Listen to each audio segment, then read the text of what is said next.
So if you're like a lot of Americans, you may not really know where this war in Ukraine came from. The press wants you to think that Vladimir Putin just woke up one day and was like, I'm going to go conquer Ukraine. They want you to think that he's just another Hitler going around randomly being evil. Well, that's a lie. This war is brought about by the incompetence and arrogance of our own State Department as much as it was created by Vladimir Putin. Here's some history for you. Ukraine used to be not a country at all. 400 years ago, its pieces were split up between Poland, Russia, and the Muslim Empire called the Crimean Khanate. About half the country was basically uninhabited because if you tried to start a town there, Muslim raiders would simply ride in, kidnap you, and sell you into slavery. Well, in the 1700s, Russia conquered this whole region. They settled the parts that were uninhabited. They conquered the Crimea and the parts owned by Poland.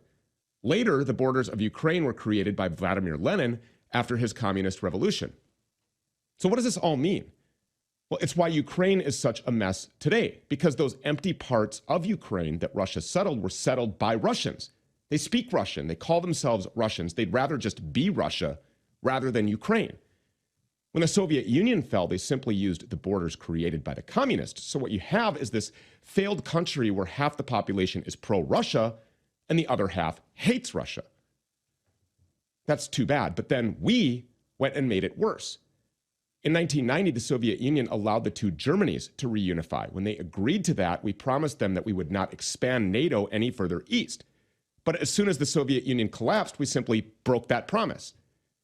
We let in Poland and Hungary and Romania and a bunch of other countries, and this made Russia freak out because guess what? NATO is an alliance created for one purpose, to fight Russia.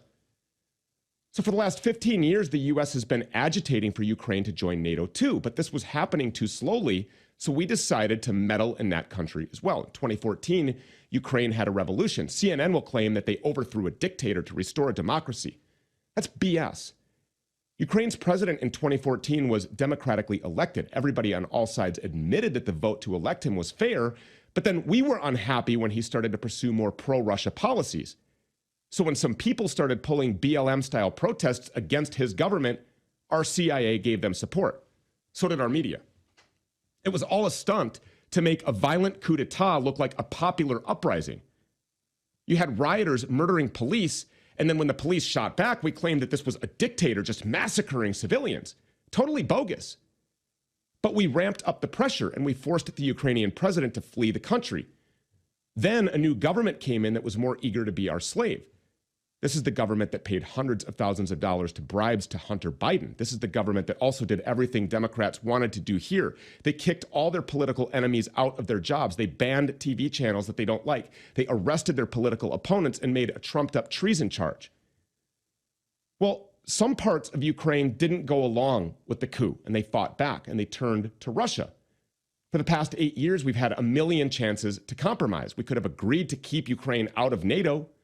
We could have pressured Ukraine to become more decentralized so both ethnic Russians and ethnic Ukrainians could be happy, but we didn't do that.